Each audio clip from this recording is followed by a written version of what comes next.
La sortie du président de la Confédération africaine de football au cours des obsèques de l'ancien président de la CAF, Issa Hayatou, vendredi dernier à Garoua, ce qui devait être un hommage solennel à cet architecte du football africain, s'est transformé en une déclaration inattendue. En effet, lors de son discours, l'actuel président de la Confédération africaine de football, le Sud-Africain Patrice Motsepe, profite de l'occasion pour interpeller le président de la Fédération camerounaise de football, Samuel Eto'o-Fils, a travaillé avec son ministre de tutelle, Narcisse Moelle Kombi. Une sortie qui suscite des réactions controversées au sein de l'opinion publique.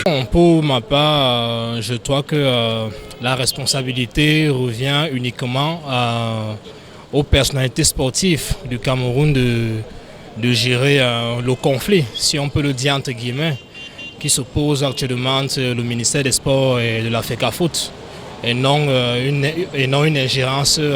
La situation footballistique de manière générale en Afrique, nous savons tous qu'elle elle est un peu dégradée. Pour ce qui est du cas de notre pays, nous avons à la tête un excellent footballeur qui est aujourd'hui président de la FECAFOOT. Et en ce qui concerne ce que je peux appeler les injonctions que Motsepe donne à notre président, je ne suis pas très d'accord parce qu'il revient à chaque pays de définir sa politique sportive. D'accord ?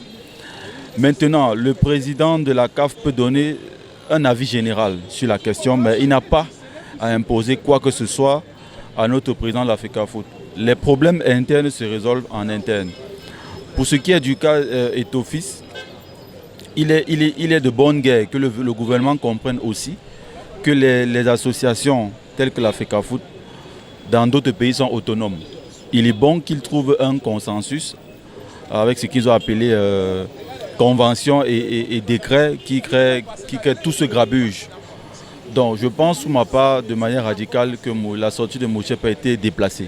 Une déclaration qui peut surprendre, d'autant que la tutelle semble avoir pris le dessus sur la FECAFOOT en nommant le sélectionneur Marc Brice ainsi qu'un nouveau staff. Une ingérence officiellement condamnée par la FIFA, des Camerounais s'indignent.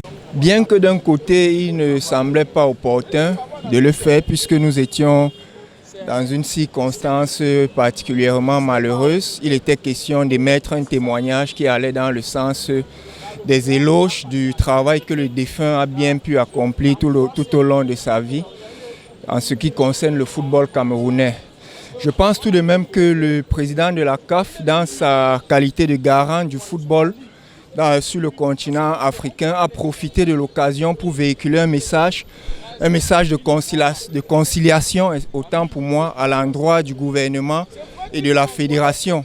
Car il est ici nécessaire que les forces soient unies, que le gouvernement et la fédération puissent travailler en synergie pour que notre football puisse rayonner, que ce soit sur le plan local, que ce soit sur le plan international. Au cœur de la controverse, une interpellation mal inspirée de Motsepe selon des citoyens. Le moment était-il opportun pour une telle déclaration? Une question que continuent de se poser les Camerounais.